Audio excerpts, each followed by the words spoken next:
Fundação Roberto Marinho apresenta Globo Ciência.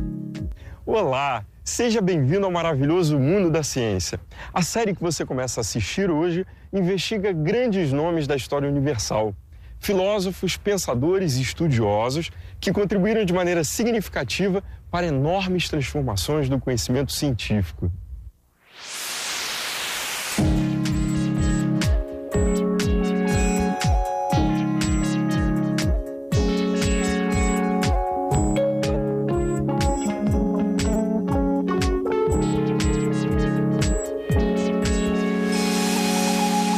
Aposto que você já ouviu falar de Aristóteles.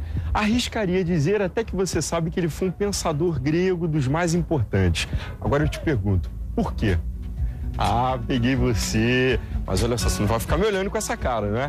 Para entender, gente, o que se passava pela cabeça desse grande pensador há cerca de 2.300 anos, é preciso que a gente olhe para lá, ó, para cima. É que, assim como a grande maioria dos estudiosos da época, Aristóteles dedicou bastante do seu tempo observando o universo. Vem comigo e eu vou te contar a que conclusões que ele chegou. Vambora!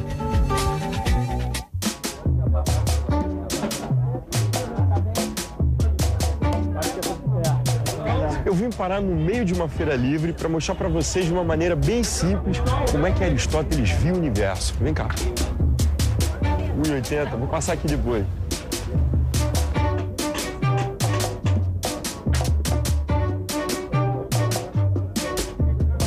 Para isso, eu vou contar com a ajuda do Gerson. Tudo bem, Gerson? Você pode cortar, por gentileza, essa cebola no meio? Muito obrigado. Então, para Aristóteles, o universo era como o interior de uma cebola. No centro, vinha a Terra. A primeira órbita, a que dividia as duas partes do cosmo de Aristóteles, era a órbita da Lua. Depois da órbita da Lua, vinha a órbita de Mercúrio, seguida de Vênus, o Sol, Marte, Júpiter, Saturno e, por último, a órbita das estrelas. Ou seja, o universo do nosso amigo Aristóteles tinha início, meio e fim, era redondo e geocêntrico, porque a Terra estava no centro do universo. Gerson, vou fazer o seguinte, eu vou levar mais 3 cebolas dessas. O cosmos, então, apresenta-se como uma esfera gigantesca, porém finita, a qual se prendem as estrelas.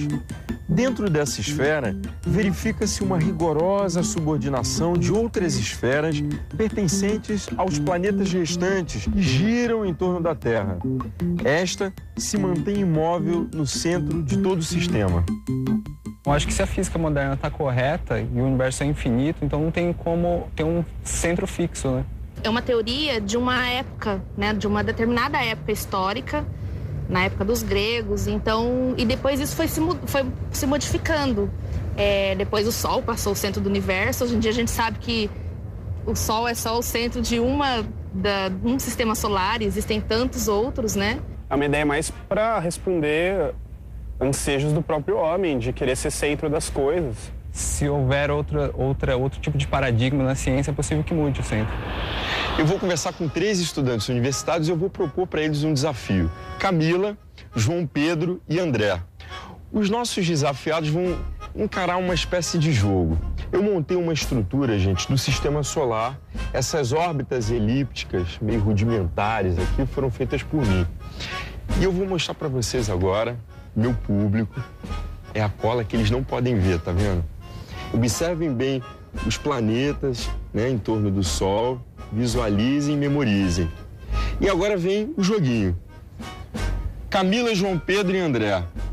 Nós fizemos aqui algumas fichas, tá vendo? Júpiter, aqui, gente, Marte, quer dizer, tem todos os planetas aqui. E eu vou propor para vocês que vocês organizem o nosso sistema solar. Tá. Quem começa? Não, todo mundo junto. Todo mundo junto. Então vamos lá. Pegar a Terra primeiro, né? Terra é a terceira posição. Com certeza. Primeiro vem... é o mais rápido, que é o Mercúrio. Mercúrio. Depois de Mercúrio... Vem Marte ou Vênus? Vênus. Como é que é? Não tem uma frase? Tem uma musiquinha, né? Minha avó tem muitas joias.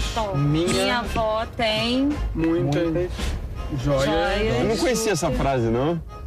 É a frase terceira série. Como é que é? Minha avó tem muitas Minha avó joias. tem muitas joias, só usa no pescoço. Que legal, gente. Usa no... Não tem mais pescoço. Pra mim tem pescoço. Então P não existe. Então ficaria a frase: minha avó tem muitas joias, Só usa só no. usa nu. Meu palpite é que vocês acertaram. Mas vamos conferir aqui com a nossa cola. Vamos ver com o público aqui. Então vamos lá: Sol, Mercúrio, Vênus, Terra, Marte, Júpiter, Saturno, Urano, Netuno. Acertaram! Pô, beleza! E vocês em casa, vocês se lembraram de como é o nosso sistema solar, da ordem dos planetas? E a frase, né? A frase do André foi muito bem lembrada. Minha avó tem muitas joias, só usa no pescoço. Embora hoje a gente saiba que Plutão não seja mais um planeta, é uma boa pedida para memorizar. Eu agradeço aí a participação de vocês.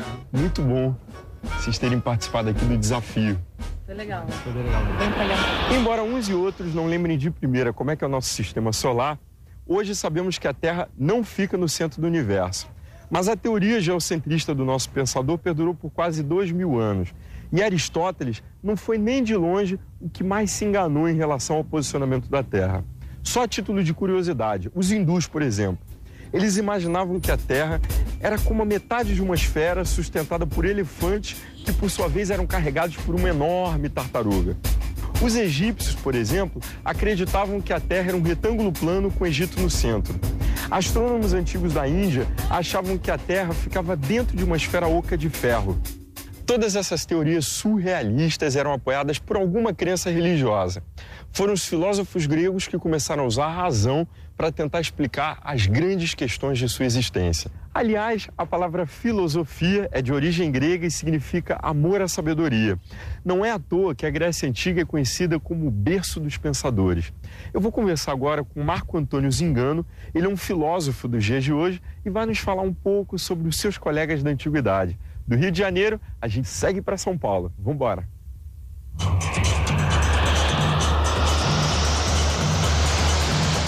Professor, como é que era o olhar dos filósofos gregos sobre o mundo? Bom, eu acho que a primeira ideia, a ideia básica é que o universo é algo ordenado. Isso já está claro no próprio termo que os gregos têm para nomear o universo, que é cosmos. Nós ainda temos esse termo em português, por exemplo, cosmética, que é alguma coisa adornada ou embelezada. Para os gregos, a ideia fundamental é que o universo está ordenado, ele tem uma ordem e agora o ponto é explicar que ordem é essa e como explicar essa ordem. Bom, a primeira explicação que é dada tem uma estrutura fundamentalmente religiosa, a constituição do universo pelos deuses, pelos atos divinos. Mas a partir do século VI a.C., começa a surgir uma nova ideia, que a explicação desta ordem do universo deve ser feita a título de uma cosmologia, isto é, de uma explicação fundamentalmente racional da ordem do universo. E aí então que vários filósofos vão começar a discutir e a tentar compreender como o mundo está bem organizado e que tipo de razão, que explicação você pode dar para esta organização. Aristóteles, professor, indubitavelmente foi um personagem muito importante para a antiguidade e deixou um conhecimento riquíssimo para a posteridade. Qual foi o maior legado que ele deixou para a gente? O legado de Aristóteles é absolutamente extraordinário. Durante séculos, até seguramente o século XVI, a reflexão científica foi fundamentalmente pautada pelos textos de Aristóteles. Em vários domínios, no domínio das, digamos assim, ciências propriamente ditas, como a biologia ou a astronomia, em domínios como a metafísica, também na reflexão sobre a ação. Em todos esses domínios, a referência a Aristóteles sempre foi crucial e central. Aristóteles foi um dos filósofos que mais influenciaram o pensamento ocidental. Desde muito cedo já começou a se debruçar nos estudos. Sua cidade natal era Estagira, mas ele, que não era bobo, fez uma espécie de intercâmbio aos 17 anos e foi estudar em Atenas, onde ficava a Academia de Platão. A época em que Aristóteles viveu, entre os séculos 5 e 4 a.C., foi marcada por um forte desenvolvimento cultural e científico na Grécia Antiga. Cidades como Atenas, que tinha um sistema político bastante democrático, acabaram colaborando para esse boom do pensamento entre os filósofos. Foi o tempo dos sofistas, que defendiam a formação de cidadãos preparados para atuar politicamente no crescimento da cidade. Jovens que deveriam falar bem, pensar e manifestar suas qualidades artísticas. Aristóteles estudou e deu aulas na Academia de Platão por 2 décadas. Sabe aquele cara CDF? Era o Aristóteles. Há registro, gente, de que o próprio Platão teria chamado de o cérebro da escola. Que moral, hein? Mas olha só, a relação entre mestre e seu discípulo também tinha seus atritos. Pois é, Aristóteles resolveu discordar de Platão, que acreditava em 2 mundos. Um mundo compreendido pelos nossos sentidos, um mundo concreto, e um outro mundo, um mundo abstrato, o mundo das ideias. Para Aristóteles, só havia um único mundo, esse em que vivemos. Daqui, a gente vai para Campinas para entender um pouco mais sobre essa rebeldia do nosso personagem. Vem comigo.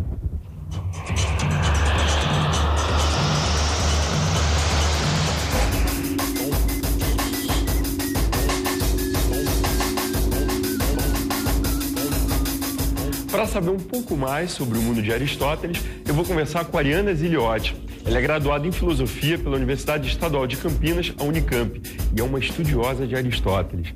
Qual a diferença do mundo de Platão para o mundo de Aristóteles? Então, Alexandre, uma imagem que ilustra bem a diferença da visão de mundo dos 2 filósofos é um quadro pintado pelo Rafael, a Escola de Atenas, em que a gente tem no centro Platão apontando para o céu, para o mundo das ideias, que seria o mundo das ideias, e o Aristóteles fazendo um assim, menos, as coisas estão aqui, na nossa realidade.